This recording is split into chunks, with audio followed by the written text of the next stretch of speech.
Hey guys, welcome back, and we are on question number 2 of Striver CP sheet, and the problem name is LCM. Okay, so let the LCM xy be the minimum positive integer that is divisible by both x and y. We know the definition of LCM, right? कि जो भी x और y है उनका multiple होगा, that should be, it would be a minimum positive integer. So for example, LCM of 13 and 37 is 481. Okay, LCM of 9 and 6 is 18. ठीक है, you are given two integers L and R. Find two integers x and y such that L is less than equal to x is less than y is less than equal to R and L is less than equal to LCM of xy is less than equal to R. तो इसका मतलब क्या है? L से और R ये एक ना रेंज है, एक इंटरवल है L से और R. आपको उसके बीच में दो नंबर ढूंढने हैं x and y, and then x and y इनके बीच में लाई करेंगे. तो x L से भी बराबर हो सकता है एंड y R से बराबर हो सकता है, बट ये आपस में बराबर नहीं हो सकते. तो दैट मीन्स कि दोनों जो नंबर होंगे दैट वुड बी डिफरेंट. तो L और R इनके बीच में दो नंबर ढूंढने हैं, ठीक है. एंड अनदर कंडीशन इज कि L is less than equal to LCM of those numbers is less than equal to R.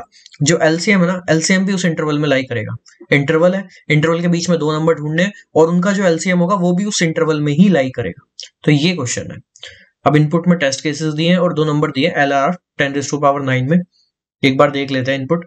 चार मतलब चार लाइंस दी हुई है. ओके, ए और बी, ए और बी, यहाँ पे एल और आर दी हुए हैं. 1337. ओके, सो इनके बीच का एलसीएम इन्होंने 6 और 7 निकाला. 6 7 जो 42 होता है, 42 इसके बीच में लाई कर रहा है. 14 एंड 21 इनका एलसीएम आएगा 42, एंड 42 भी 13 और 16 के बीच में लाई कर रहा है, तो मेक सेंस. 2 और 4 एलसीएम आएगा 4, तो 2 और 4 बराबर हो सकते हैं, तो इनका एलसीएम 4 हो गया, इनके बीच में लाई कर रहा है. एंड 88 एंड 89 इनका एलसीएम इनके बीच में लाई करेगा ही नहीं. यहाँ पे दो नंबर में ढूंढ ही नहीं पाऊंगा जिनका जो यूनिक भी और उनका एलसीएम उनके बीच में लाई करे. तो ऐसी से कुछ प्रॉब्लम है. अब लॉजिक सोचते हैं.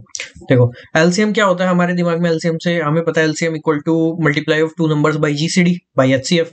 ओके, एंड अब हम बात करें मल्टीप्लाई ऑफ टू नंबर्स. तो मुझे एक चीज समझ में आती है कि मल्टीप्लाई नंबर लूं. पहले मेरे माइंड में आया कि मैं पास पास के नंबर लेता हूँ, क्योंकि मैं मल्टीप्लाई को कम कर रखता हूँ और ऐसा करता हूँ जीसीडी को बढ़ाता हूँ. दैट वे जो एलसीएम है वो घटेगा ओवरऑल. ठीक है, एलसीएम की एक और डेफिनेशन होती है कि एलसीएम मल्टीप्लाई है ना, मतलब आपके पास दो नंबर है, यहाँ पे एक्स और वाई दो नंबर है.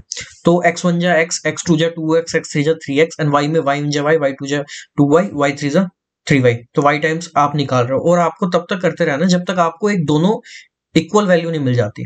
फॉर लेट जैसे 3 और 7 है, ठीक है, तो 7 3 जा 21 होता है एंड 3 7 जा इज 21, तो 3 1 जा 3. तो आपको मल्टीप्लाई ऐसा ढूंढना है कि वो कम हो. ओके, सो ये पार्ट हमारा क्लियर हो गया. तो अगर हमें मल्टीप्लाई करना है तो हम नंबर भी कम चूज करते हैं. तो 1 और 1337 में ना कम नंबर चूज करता हूँ. सबसे कम नंबर जो मैं चूज कर सकता हूँ दैट वुड बी 1.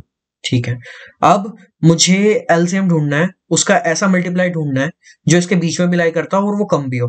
तो 1 टाइम 2, मैं उसका ही ट्वाइस क्यों नहीं ढूंढ लेता? मतलब 1 टाइम 2 इज 2 और 2 भी इसके बीच में लाई करता है. इसमें समझाता हूँ. 13 और 69 है, सबसे छोटा नंबर ढूंढा 13.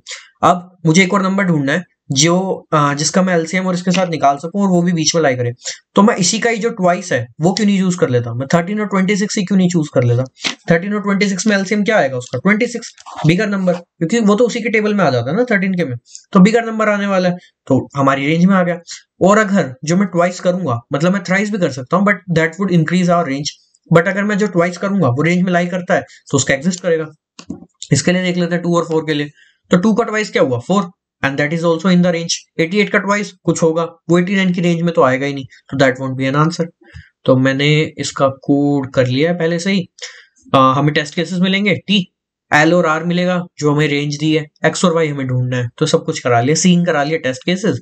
And while t minus minus जब तक टी जीरो ना हो, आप एल और आर दोनों रेंज लो आप. ठीक है, आप अपनी लेफ्ट वाली को एल ही मार्क कर लो, क्योंकि आपको छोटा नंबर चाहिए तो आपने एल मार्क कर लिया. अब आप उसके टेबल में ढूंढना शुरू करते हो, क्योंकि जो भी उसका मल्टीप्लाई होगा that would be the LCM of both number. तो आपने y equal to 2 times L देखा और आपने चेक करा क्या y less than equal to R है, मतलब रेंज में लाई करता है. अगर रेंज में लाई करता है तो दोनों नंबर को प्रिंट कर दो एन एंड एल. एल्स वो रेंज में लाई नहीं करता तो दोनों नंबर बन जाएंगे -1, एंड बस that's the problem and that's logic. अब ब्राउज करके सबमिट भी करा लेते हैं इसको. तो ये गए हम 2 पे, and here we are running on test 2. Accepted. So yeah guys, that's it. See you in the next one.